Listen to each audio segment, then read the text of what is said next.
Ibu kalau mau sholat aja, cuma kan minta tolong Bu dibankingkan dulu kalau bisa Bu, itu saudara saya Bu. Mumpung saya nggak pakai foto ini Bu untuk ngerjain orang, minta tolong ini Bu. Oke? Assalamualaikum warahmatullahi wabarakatuh.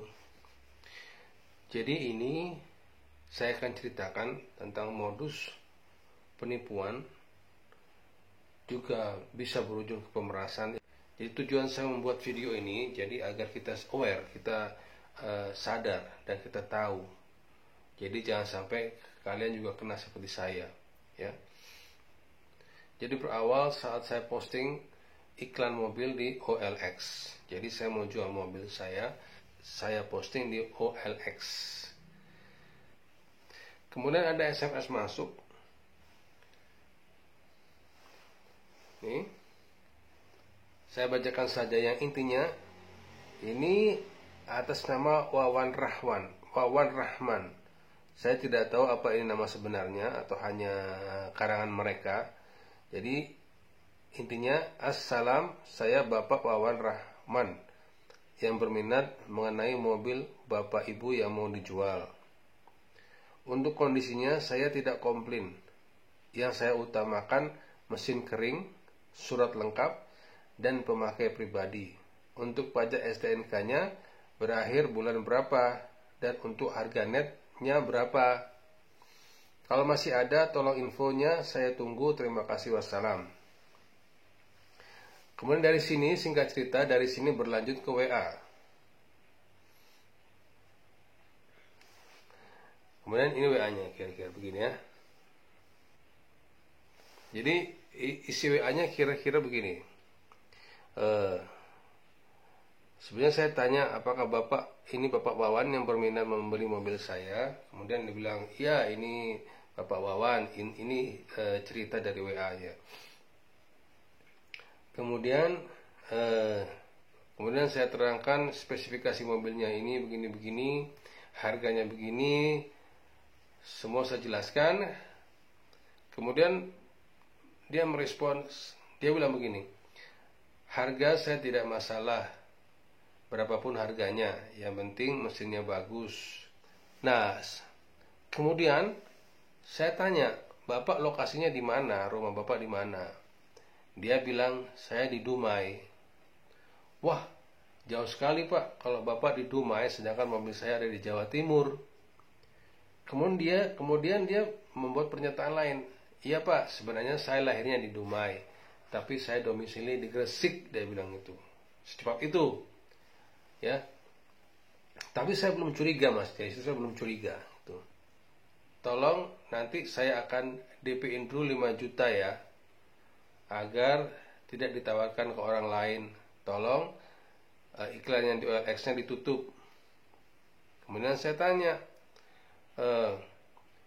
Bapak nggak mau melihat barang dulu? Apakah dengan 5 juta nanti kalau Bapak nggak jadi, hilang loh DP-nya? Dia bilang, ya pasti saya beli. Kalau misalkan saya sudah DP, pasti akan saya beli. Oke Pak, saya tunggu DP-nya 5 juta. Tuh. Kemudian dia ngirim WA lagi. Baik Pak, harganya dia bilang begini. Jadi harganya deal ya Pak, sekian dan hari ini saya akan kirim DP-nya 5 juta. Tolong sekali lagi iklan yang di OLX-nya ditutup agar nggak ada orang lain yang melihat. Agar saya aja. Jadi, oh baik Pak, saya tutup. Kemudian dia WA lagi. Nanti yang akan kirim DP 5 juta itu dari istri saya Pak, bukan saya, kata dia nih. Bukan saya karena saya masih di luar kota. Nanti yang ngirimnya dari istri saya atas nama Ibu Haryati. Nggak tahu ini nama sebenarnya atau nama karangan. Kemudian dia bilang, nanti mobilnya saya cek hari Minggu Pak. Nah kebetulan waktu dia telepon itu hari Kamis. Jadi dia katanya mau cek mobilnya hari Minggu. Kemudian dia minta alamat, minta lokasi saya di mana. Kemudian setelah beberapa saat dia minta rekening, Pak, saya mau transfer yang 5, istri saya mau transfer yang 5 juta, mau ditransfer ke rekening mana? Saya bilang saya ada BCA Pak. Kemudian dia bilang apakah Bapak punya BNI? Jadi kita diarahkan ke BNI rupanya. Oh iya Pak, ada. Baik, saya kirimlah nomor BNI. Kemudian dia telepon menyatakan bilang kalau duit sudah dikirim dari Ibu Haryati dari istri saya Pak, cuman ke BNI Bapak, cuman ini kelebihan istri saya mengirimnya. Coba dilihat Pak, ada di situ istri saya mengirim 8 juta ya. Emang benar di sini tertulis 8 juta. Jadi emang 8 juta. Di situ saya sempat kemudian dia bilang begini, Pak, tolong secepatnya kembalikan dulu 3 juta, tapi lewat BCA Pak. Katanya kalau BCA cepat. Sekarang ya Pak. Oh iya sebentar, saya lihat dulu uangnya udah masuk belum. Oh sudah Pak, itu kan sudah ada tanda terimanya ya. Jadi dari fotonya ini udah ada ATM, di belakangnya juga dia ada di gerai ATM ya kan tuh. Ini sudah sangat terencana sekali nih, sangat profesional. Jadi tolong Pak ditransfer sekarang secepatnya, istri saya nunggu 3 juta aja kelebihannya. Jadi Bapak pegang 5 juta.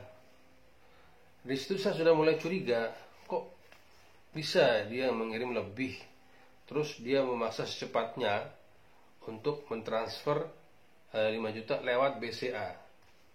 Saya ngotot, sebentar Pak ya, saya mau cek dulu ada BNI-nya. Wah kelamaan Pak, dan dia maksa nih, kelamaan Pak. Jadi tolong sekarang dulu, nanti habis itu Bapak cek BNI-nya.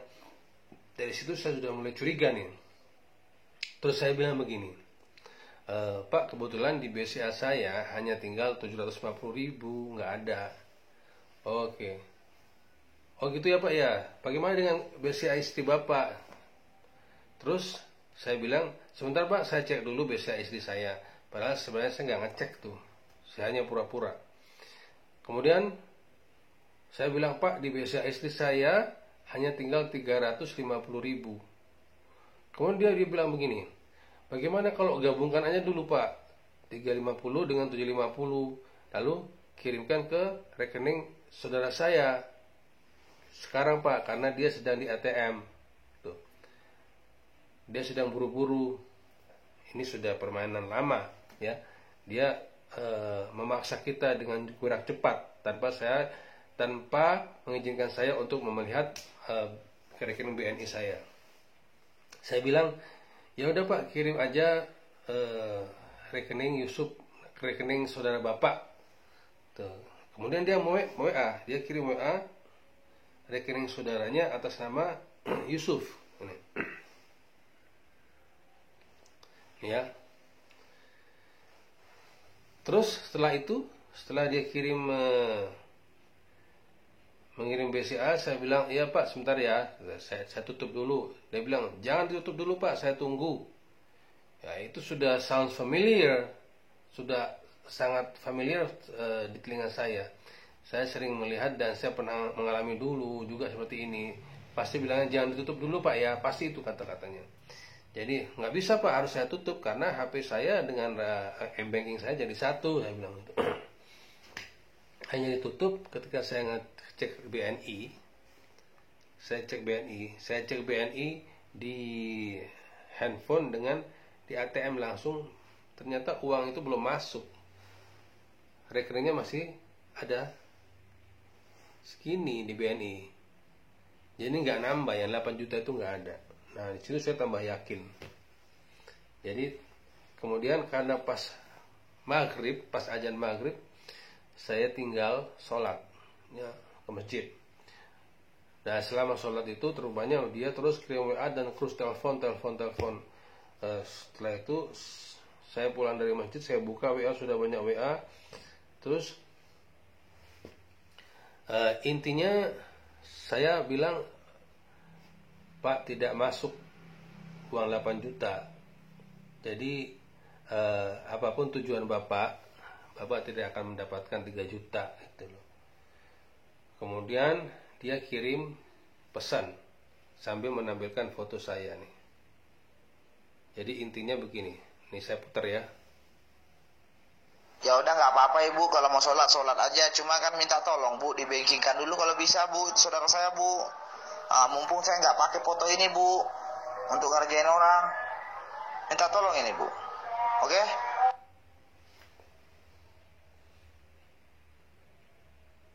Jadi rupanya dia sempat juga menelpon ke HP istri saya karena dia awalnya dia meminta nomor Telkomsel.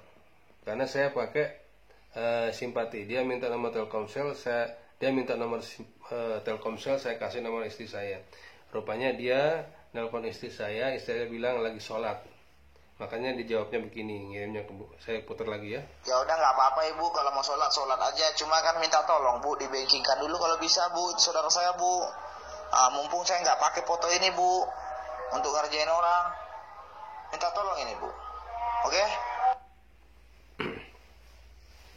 Jadi gitu, dia ambil foto ini dari WA saya, dia screenshot, kirim ke saya sambil mengirimkan voice note dengan nada ancaman, ya. Langsung ketika saya langsung membuat laporan ke polisi, ke bagian cybercrime. Nah, kalau dilihat dari rekeningnya yang saya curiga ini,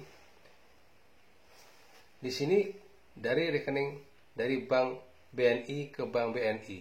Ini sudah ada kejanggalan. Yang lain-lainnya mirip sekali. Mirip dengan tanda terima kalau kita ke ATM, mirip aslinya. Ya, ada logo BNI segala macam. Ini gerainya, juga yang di bawah ini resinya. Itu lengkap sekali. Tapi di sini tidak ada nomor rekening yang tertera. Biasanya ada kan dari ini hanya tertulis dari rekening BNI ke bank BNI. Karena kalau aslinya kan seperti ini. Ya. Jadi itu dia modus penipuan terbaru. Saya kira ini terbaru melalui OLX. Jadi tolong setelah kalian menonton video ini, viralkan, sebarkan agar yang lain juga tahu dan waspada. Kalau ada menemui gejala-gejala seperti ini, ya, tolong jangan ditanggapi, hati-hati,